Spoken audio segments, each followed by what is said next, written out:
Manuel Del Brocco was a professional basketball player before running sports programmes in Darwin's Youth Detention Centre and then becoming a guard there. It makes a lot of difference when you tie things, when you lift weights.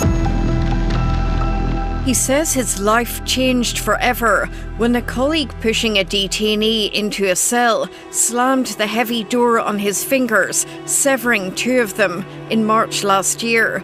He thinks using unnecessary force and haste. The injury has caused both physical and mental damage. Culturally, coming from Italy, I'm always thinking that now I think like I'm a cripple.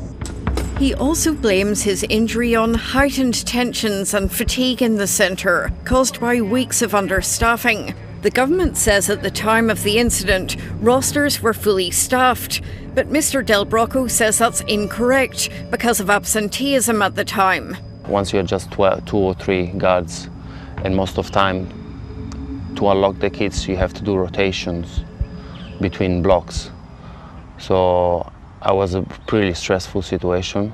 Manuel kept quiet about his ordeal, hoping the government would help him find a new job. It didn't happen. Now he's sounding the alarm to others. The issue is if you don't have enough staff, it's not safe to work there.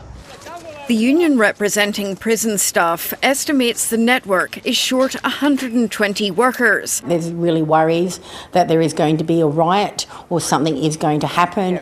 Some former staff agree. The safety levels aren't that good because the lack of staff again. The turnover of staff is incredible.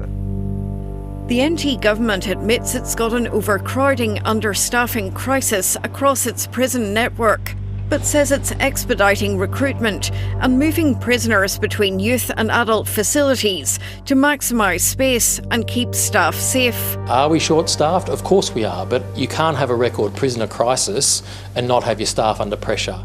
Manuel Del Brocco is also worried about the protection available for injured workers. Under the NT's Workers' Compensation Scheme, he can get up to 6 years of income and medical support without having to prove employer negligence.